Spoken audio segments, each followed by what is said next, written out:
तो भाई को शेर के साथ ना। सुखदेव जी कहते हैं, राजन, एक पर्वत था, त्रिकूट पर्वत, 3 शिखरों वाला। सभी प्राणी जीव जंतु वास करते हैं। उसमें एक हाथी रहता है जिसका नाम है गजेंद्र। उसकी 50 पत्नियां और 150 पुत्र थे। जब वो भ्रमण पर जाता तो सभी जंगल के जीव उसकी जय जयकार लगाते। एक दिन अपने सभी परिवार के साथ गजराज सरोवर में स्नान करने गया। सरोवर में अथाह जल था। गजराज जल क्रीड़ा कर रहा है। समुद्र के किनारे सारे वन के जीव खड़े हैं, जय जयकार लगा रहे हैं। उसी सरोवर में एक विशाल ग्राह रहता है। ग्राह ने आकर हाथी का पैर जकड़ लिया और रक्त को पीने लगा, रक्तपान करने लगा। हाथी को जब लगा कि वो कमजोर हो रहा है तो जल के अंदर झांक कर देखा तो विशाल ग्राह ने उसके पैर को पकड़ रखा है। हाथी जोर लगाता है लेकिन कोई फायदा नहीं। परीक्षित, उसने बहुत शक्ति लगाई लेकिन ग्राह ने तिल भर भी नहीं छोड़ा। उसकी आंखों में आंसू भर गए। पत्नियों से बोला कि मुझे ग्राह ने पकड़ लिया है, मेरी सहायता। सभी पत्नियां बच्चे आए 3 महीने तक खींचते रही लेकिन कोई फायदा नहीं, बल्कि वो और अंदर चला जा रहा था। फिर बच्चों ने सूर छुड़ाया और मुंह फेरकर जंगल की ओर चल दिए। गजराज पुकारता रह गया। बच्चों ने कहा, हम थक गए हैं और आप तो निकलने का नाम ही नहीं लेते। पत्नियां भी 10-5 दिन के बाद थक गई। उन्होंने भी जब गजराज को नहीं निकाल पाई, वो भी चली गई। इधर गजराज पुकारता है, उसके नेत्रों में आंसू आ गए और सोचता है, मैं भी कितना बड़ा नासमझ हूं, संसार के लोगों से आशा लगा बैठा। अपनी आंख बंद करके अपनी सूंड को ऊपर उठा करके प्रभु का ध्यान करने लगा। लेकिन ध्यान दीजिएगा, यहाँ गजराज ने स्तुति में किसी का नाम नहीं लिया।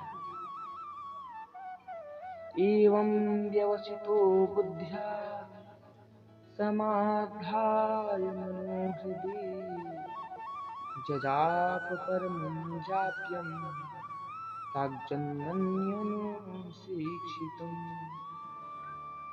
कहता है कि जिसने सारी सृष्टि बनाई, जिसने मेरे अंदर बोलने की शक्ति दी, हंसने की शक्ति दी, उसे मैं प्रणाम करता हूँ। वो आकर कर मेरी रक्षा करे।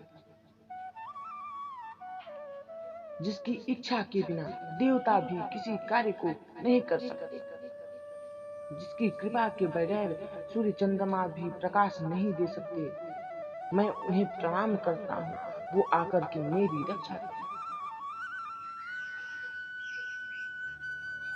गजराज स्तुति कर रहा है लेकिन अपने स्तुति में किसी का नाम नहीं लिया। देवता जन आकाश में खड़े देख रहे हैं।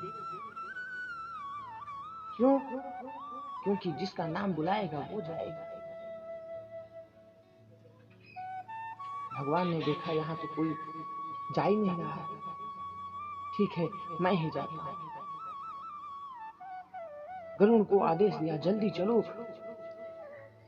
गजराज की प्राण बचाना है, प्राण रक्षा करना है। अब देखिए, उसी समय गरुड़ को भी अभिमान हुआ कि मेरे बिना प्रभु भी कहीं नहीं जा सकता। भगवान ने सोचा, अरे इसी तो अभिमान हो गया, पहले इसी को बचाना होगा। भगवान ने अपनी छोटी अंगुली को गरुड़ की पीठ पर रख दिया और बोले, जल्दी उड़ो। बोला, आप बैठो तो सही। नहीं नहीं, तुम आज मेरी अंगुली को उड़ा करके दिखाओ। गरुण जी महाराज फड़फड़ाते रह गए, लेकिन प्रभु की कानी उंगली को तक उड़ा न सके।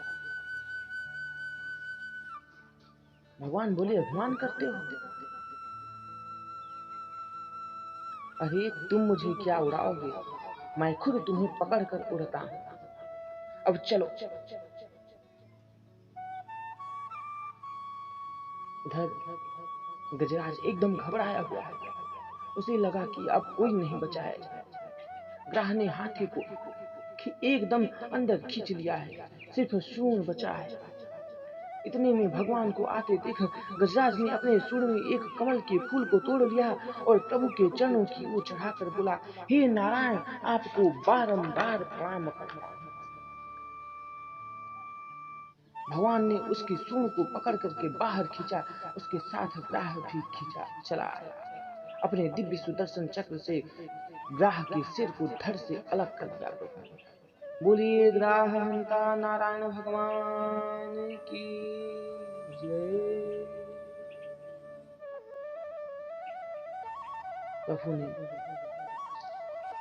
गजराज के प्राणों की रक्षा की और ग्राह का उद्धार कर दिया। देखिए, गजराज के पहले ग्राह को मुक्ति मिल गई। कहने का तात्पर्य ये है कि हम फालतू में संसार के लोगों से आशा बनाए रहते हैं। सच्ची तो सहायता करने वाले हमारे श्री हरि भगवान। दुर्वासा जी एक बार भगवान के धाम में गए थे। भगवान ने अपनी प्रसादी माला दुर्वासा जी को पहनाई। दुर्वासा जी उस माला को लेकर चले, इंद्र के पास पहुंचे। इंद्र ने संत दुर्वासा को स्वादिष्ट भोजन करा दिया और प्रसन्न होकर दुर्वासा जी ने इंद्र को वो भगवान का प्रसादी माला पहना दिया।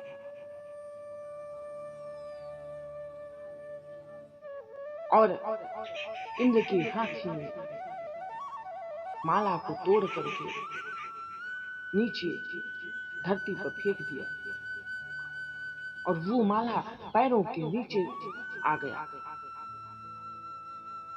इसका परिणाम ये हुआ परीक्षित कि इंद्र को लक्ष्मी से भ्रष्ट होना पड़ा, राजहीन होना पड़ा। इंद्र के पूरे राज्य को बलि ने छीन लिया और अब दैत्य सम्राट बन गए। फिर देवताओं को लक्ष्य करके प्रभु ने समुद्र मंथन करवाया। वासुकी नाग को रस्सी बनाया और मंदराचल पर्वत को रई समुद्र का मंथन आरंभ किया।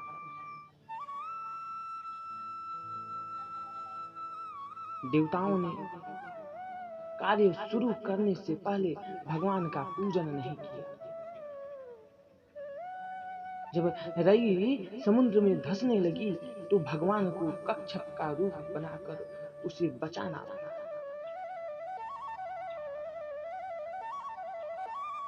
अब यहाँ देखिए, मंथन तो हो रहा था अमृत के लिए, लेकिन विष निकलने लगा। सभी देवता घबराने लगे। देवताओं ने भगवान शंकर का आवाहन किया। भोलेनाथ आए और विष पान किया।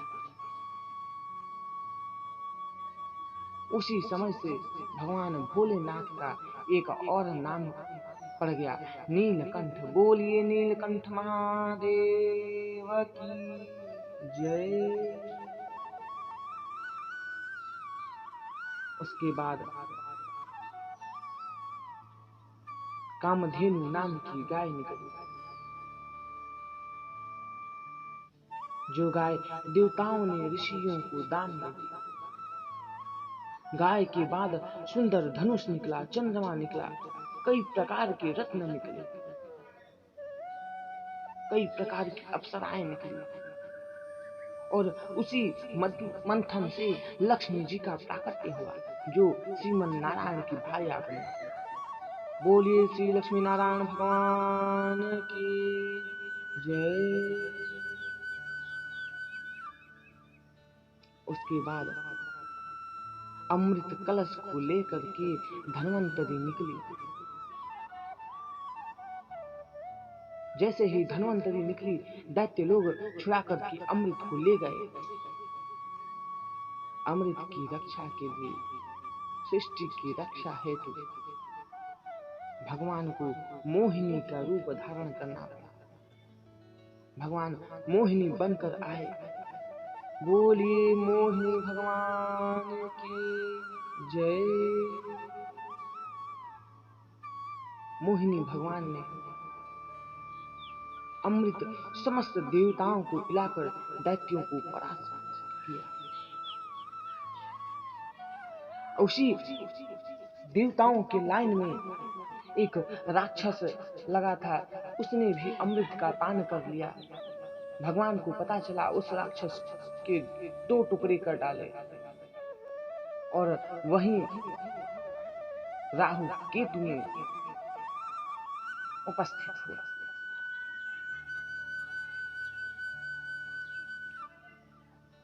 शंकर जी मोहिनी रूप को देखने आए और देखते ही रह गए। ऐसा सुंदर स्वरूप। देखिए, कहने का तात्पर्य ये है कि सेवा के कई प्रकार होते हैं। नाम जप को भूलना सेवा का अपराध है। भगवान के चरणों में जो फूल हम चढ़ाते हैं, वो हमारे चरणों से लग जाए, ये सबसे बड़ा पाप है। भगवान को चढ़ाया फूल, तुलसी, दुर्वा इत्यादि हमारे पैरों में नहीं लगे, ये प्रयास करना चाहिए। देवताओं को नारायण की कृपा से उन्हें विजय प्राप्त हुई और अमृत पान कर लिया। उसका परिणाम ये हुआ, महाराज जो 2-4 माला जप करते थे वो भी भूल गए। क्यों? क्योंकि अब तो वो अमर हो गए, किसी भी प्रकार का भय ही नहीं।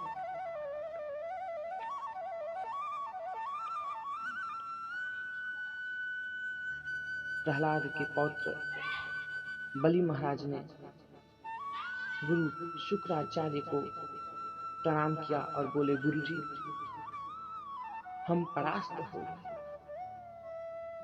ये बताएं कि देवताओं ने अमृत पान किया है तो मरेंगे तो नहीं, लेकिन परास्त तो हो सकते हैं।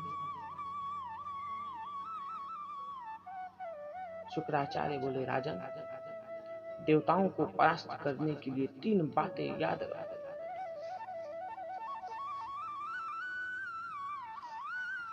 पहली गौ सेवा, दूसरी गुरु सेवा और तीसरी संत सेवा। ये तीनों बातें जो याद रख लेगा उसकी सदा विजय है। एक दिन शुक्राचार्य ने कहा, बलि स्वर्ग पर चढ़ाई कर दो, मेरा आशीर्वाद है। बलि ने सेना सहित चढ़ाई कर दी, पूरे त्रिलोकी को कब्जे में ले लिया। देवता मारे मारे फिरने लगे। देवताओं की माता अदिति अपने महल में उदास बैठी। भगवान कश्यप ने पूछा, क्या हुआ देवी, सब ठीक तो है? आपका मुख मलिन क्यों दिख रहा है? माता ने कहा, भगवान मेरे पुत्र देवताओं को के स्वर्ग को बलि ने छीन लिया है, मैं इसीलिए दुखी हूं।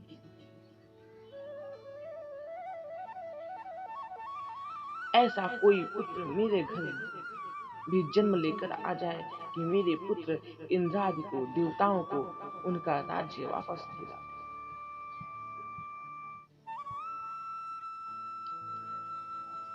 कश्यप ने माता अदिति को कहा, देवी मैं तुम्हें 12 दिन का व्रत बताता हूँ। ये फाल्गुन मास के शुक्ल पक्ष में व्रत किया जाता है। इस व्रत का नाम है पयोव्रत। प्रतिपदा से लेकर त्रयोदशी तक व्रत होता है। फाल्गुन मास शुक्ल पक्ष प्रतिपदा से लेकर के त्रयोदशी तक।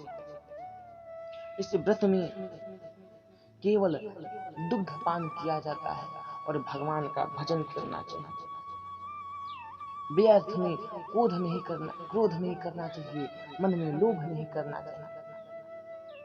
दृढ़ संकल्प से भगवान का भजन करना चाहिए। देवी, इस व्रत को तुम करना और भगवान की स्तुति करना। अवश्य ही तुम्हारे घर भगवान पुत्र बन करके आएंगे। माता ने व्रत प्रारंभ किया। भगवान आए और विश्वास दिला करके चले गए। उधर देवता रोते रोते नारायण की शरण में गए। भगवान, बहुत बड़ा संकट आ गया। बलि ने हमसे हमारा राज्य छीन लिया। अब हम कहाँ जाएं, कहाँ रहें?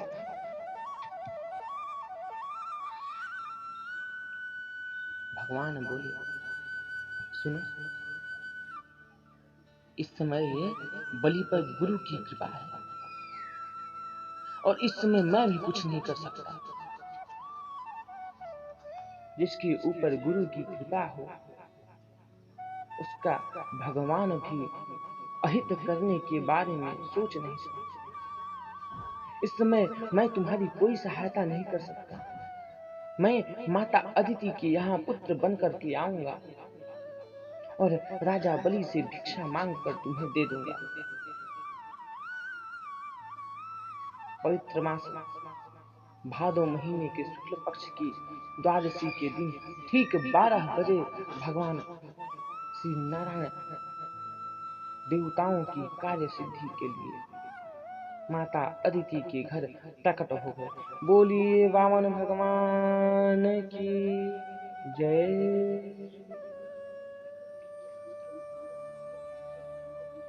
भगवान वामन के रूप में अवतरित हुए। कितना सुंदर भगवान का दिव्य रूप है।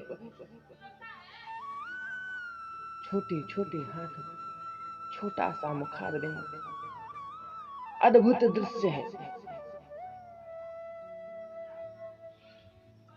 भगवान के दर्शन कर सभी देवता तो प्रसन्न हो गए। माता अदिति ने वामन भगवान को कौपीन पहनाया। देव गुरु बृहस्पति ने जनेऊ धारण कराया। दिशाओं के स्वामी ने भगवान को छत्र प्रदान किया, छाता दिया। ब्रह्मा जी ने कमंडलू समर्पित किया। सप्त ऋषियों ने कुशा भेंट किया भगवान को, चरणों में खड़ाऊ समर्पित किया और भगवती उमा देवी ने भिक्षा पात्र में भिक्षा भरी। फिर भिक्षा को भगवान ने देव गुरु बृहस्पति को दान कर दिया। जब भगवान ने भिक्षा को बृहस्पति देवता के पास दान में दिया ना, तो बृहस्पति देव बोले कि इससे मेरा काम नहीं चलने वाला। मुझे तो भिक्षा में कुछ अधिक चाहिए। और गुरु की आदेश से भगवान वामन सीधे राजा बलि के यहाँ पहुंचे।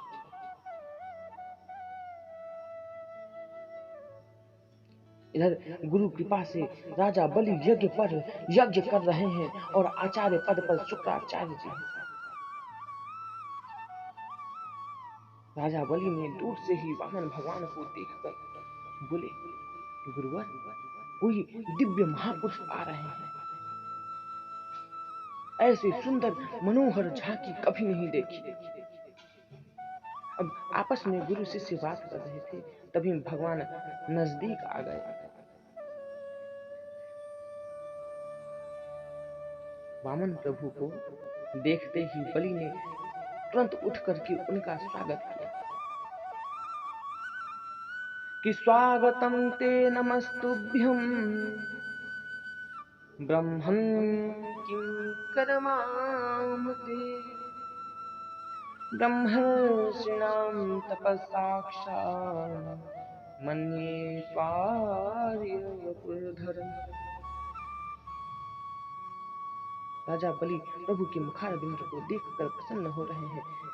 कहते हैं, मेरा कितना बड़ा अहोभाग्य, आप जैसे परम तपस्वी संत मेरे यज्ञ मंडप में पधारे।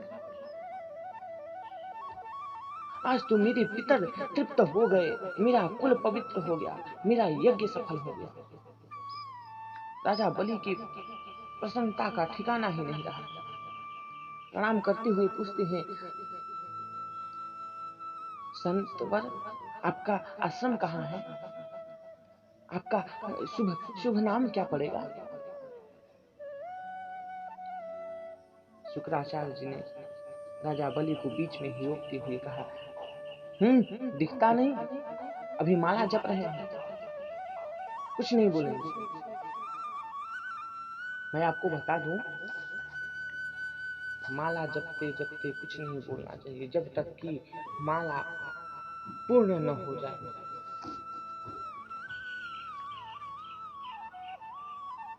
राजा बलि चरणों में गिर गए, बोले कि मैं आपका सेवा किस प्रकार से करूं? आपको हजारों गाय दे दूं, सोने का महल बनवा दूं। महाराज, अगर आपका विवाह न हुआ तो विवाह करा दूं। आपको तो देख करके ऐसा लगता है कि आपको सर्वस्व दे दूं। भगवान मन में सोचते हैं कि वही तो करने आए हैं राजन। भगवान माला पूरी कर बोले, राजन, आपका ही नाम बलि है ना? हाँ महाराज, हम ही बलि। बोले, आपके परबाबा हिरण्यकश्यप बड़े दानी थे, आपके बाबा प्रहलाद, आपके पिता विरोचन भी बड़े दानी थे, तो आप भी तो वैसे ही होंगे। लेकिन राजन क्षमा करिएगा, हम किसी से कुछ लेते नहीं।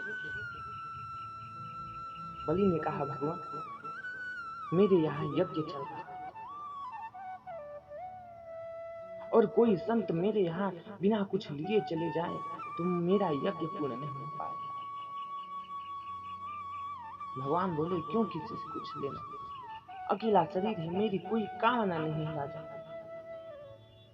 बलि बोले, तो आप अकेले हैं, आपका विवाह करा देते हैं, तब तो आप दान ले सकते हो। भगवान बोले, अरे नहीं, विवाह के चक्कर में नहीं पड़ना, अंत में रोना पड़ता है। बलि बोले, क्यों?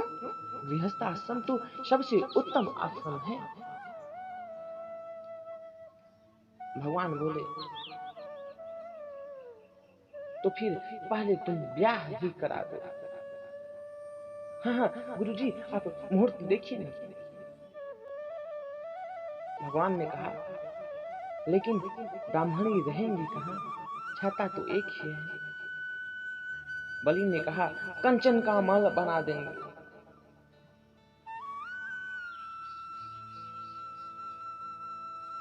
बोले, ये तो बताओ, फिर तो बाल गोपाल भी होंगे, उनके शिक्षा और भोजन की व्यवस्था? बलि बोले, भंडारा खुआ देंगे महाराज, और अपना विद्यालय तो है ही शिक्षा के लिए। भगवान बोले, अच्छा, तो ये तो बताओ, बाल गोपाल 10-5 तो होंगे ही। अब बलि महाराज शर्माते हुए बोले, ये तो आप ही जानो कि 10 होंगे कि 50 होंगे। भगवान बोले, नहीं, मैं इसलिए पूछ रहा था कि उसमें से कभी कोई मरेंगे भी, तो मरने के बाद रोया जाता है, तो उसकी क्या व्यवस्था करोगे? बोले, महाराज, आपके बेटे हैं तो आपको ही रोना पड़ेगा। भगवान बोले, राजन, तो ऐसा काम करना कि बाद में रोना पड़े। बलि चरणों में गिर गए, आप तो मानते ही नहीं। भगवान बोले, हम तो धर्म संकट में फंस गए राजा।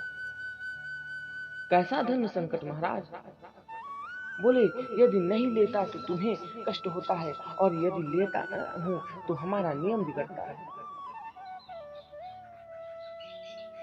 इसलिए ऐसा काम करो कि तस्मात् त्वत्तो महिमीश हम वरदर्शभा पदानि त्रीणि दैत्येन्द्र सम्मितानि तदा मम। तुम हमें 3 पग पृथ्वी दान में दे दो। बलि हंस करके बोला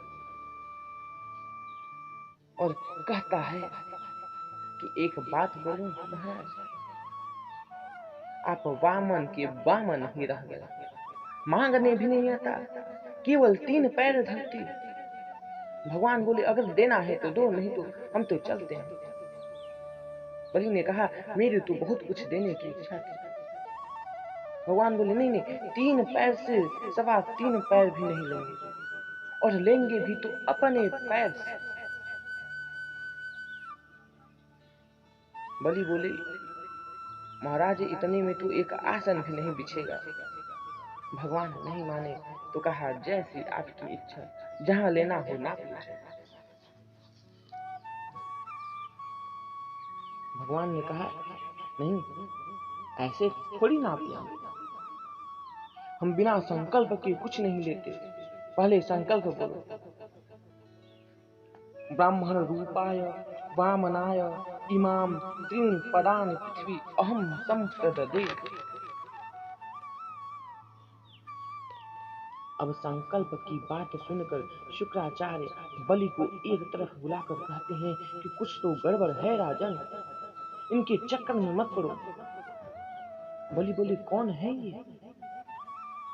इस वैरोचने साक्षात् भगवान विष्णुरप्ययः कश्यपाददिते जातो दैवानां कार्य साधकः। ये साक्षात विष्णु हैं, देवताओं की कार्य सिद्धि के लिए आए हैं। तुमने अगर संकल्प किया तो तुम बर्बाद हो जाओगे, इनसे बोल दो जाने को। बलि बोले, क्या कहते हैं गुरु जी? मैं इतनी देर से प्रार्थना कर रहा हूँ मांगने को, और जब ये तैयार हुए तो मना कर दूं। आप मुझे झूठ बोलने को कहते हैं। शुक्राचार्य ने कहा, बेटा, ऐसी कुछ समय झूठ बोलने का पाप नहीं लगता। स्त्रीषु नर्म विवाहे च प्रत्यर्थे प्राण संकटे गो ब्राह्मणार्थे हिंसायां नानृतं स्यात् जगत्सुखम्। स्त्रियों के विवाह के लिए अगर आपको झूठ बोलना पड़े तो आपको बोल देना चाहिए, उसका पाप नहीं लगता।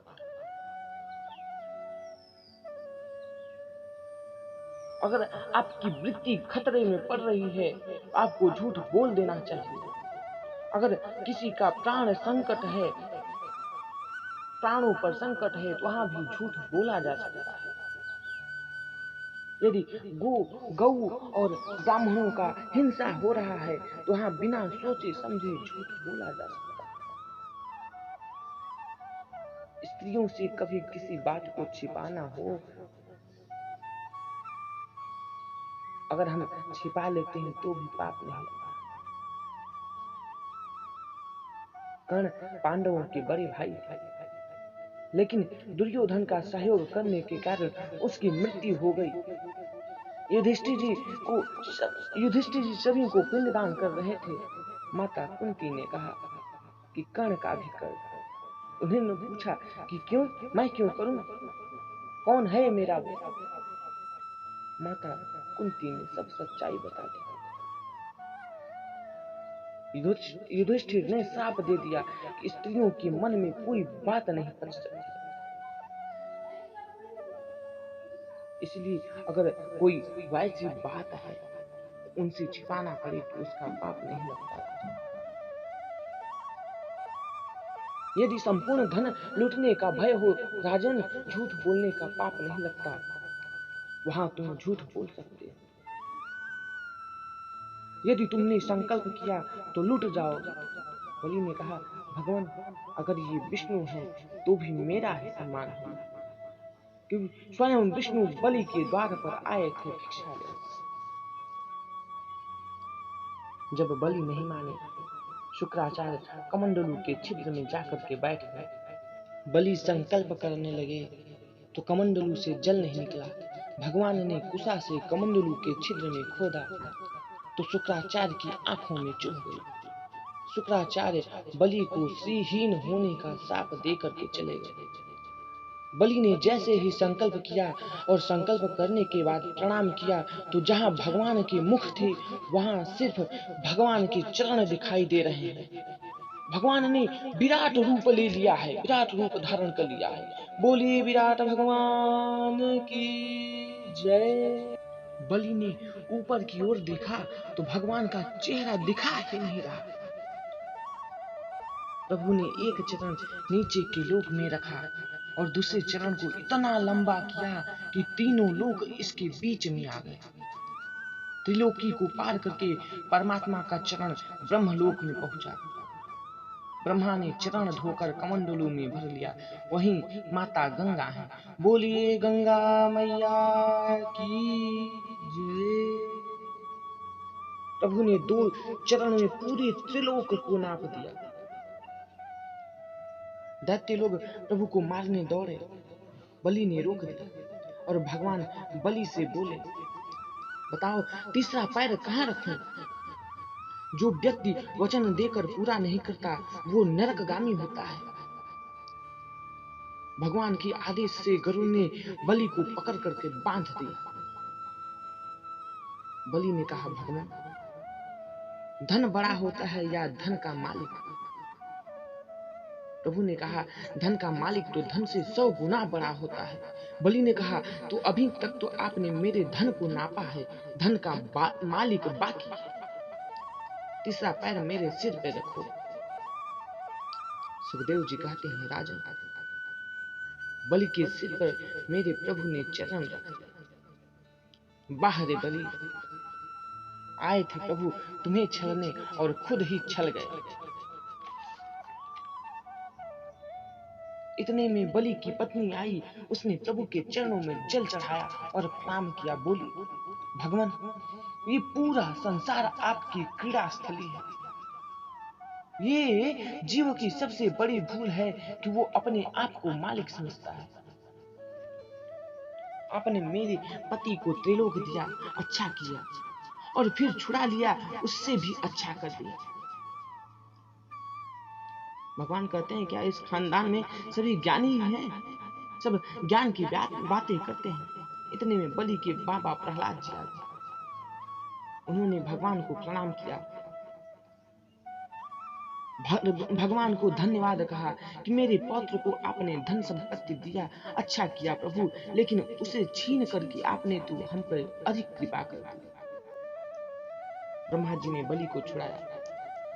भगवान ने कहा, बेटा प्रहलाद, आज मेरा हृदय बहुत प्रसन्न है। तुम्हारा पौत्र तुमसे भी अधिक ज्यादा भक्त निकला, इसलिए सुतल लोक का राज्य मैं बलि को देता हूं।